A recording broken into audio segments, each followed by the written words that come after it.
gave me this card the other Elevator.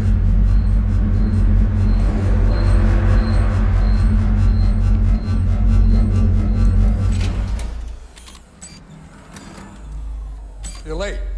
Sit down.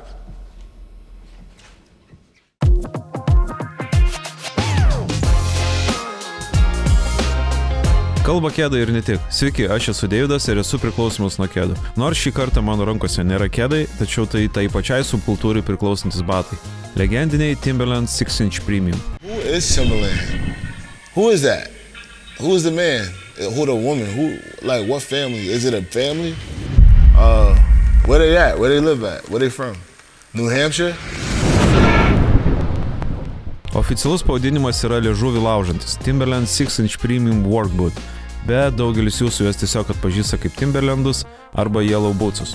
Jie istoriją skaičiuoja nuo pat 1973 ir visai neseniai šventė savo 50-ąjį gimtadienį. Kaip ir išduoda pavadinime esantis žodis work, šių batų pirminė paskirtis buvo Naujosios Anglijos statybininkų batas. Bet šiandieną tikrai ne apie tai.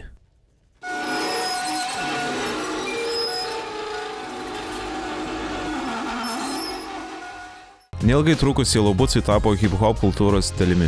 Jos galėjo išvysti vaizdo klipuose, ant albumų viršelių ar tiesiog ant kojų pas tokius reperius kaip Notorious B.I.G., Wu-Tangai ar Kanye Westas. Kodėl taip nutiko? 90-ųjų hip-hopo kultūra buvo pagrįsta gangster rapu, o gangster rapas buvo apie gatvės gyvenimą.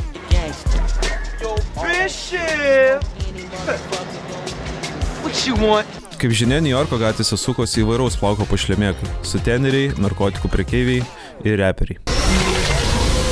What is that? Tupac. Yo. Jiems visiems reikėjo patogios ir paturios avalinės bėgant nuo policijos, įstatymų ir, žinoma, alimentų. Tad nieko nuostabaus, kad Notorious B.I.G., Wu-Tangai ir kiti reperiai savo tekstuose pradėjo minėti Timberlandus ir juos avėti vaizdo klipuose. Tačiau šis populiarumas už Bostono ribų visiškai nesužavėjo Timberland savininkų. I am not interested in the Timberland Corporation. I am interested in the Timberland family. Tuometinis Timberland CEO ir įkūrėjo anūkas Jeffrey Schwartzas, duodamas interviu New York Times, yra pasakęs: jeigu tavo gyvenimo būdas netitinka mūsų vertybių, mūsų bato avėti negali.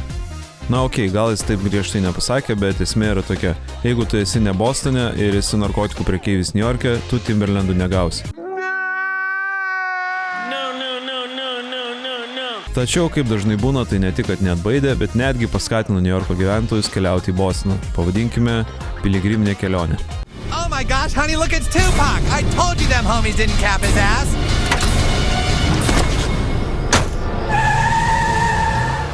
Tačiau vertybės vertybėmis, o skaičiai kalba už save. Timberlandų pardavimai šovė į viršų ir neliko nieko kito, kaip embracinti naująją hip-hopo kultūrą ir apsimesti, kad jokio konflikto nėra buvę. Hey. Look at us. Look at us. Huh? Who would have thought? Not me. Taigi, po apsikabinimų ir susitaikymų Timberland stipriai išplėtė savo urban kolekcijas ir pasirašė sutartį su tokiais prekiniais ženklais kaip Supreme ar Stasi. Nors galėtų pasirodyti, kad Timberland populiarumas yra priblėsęs, tačiau tinklaraštininkai ir mados apžvalgininkai teigia, kad būtent 2024 yra Timberland grįžimo viršūnės metai. Hey! Oh, Tim's! He's gonna be Tim's on. Hey! He's gonna all up. Here it is. It was the angle. It was the angle. Dudes were dunking in their Timbs like that. You used to do it? I'm asking you. Dar daugiau batų istorijų jau netrukus, o dabar iki kitų kėdų. I gotta be leaving now.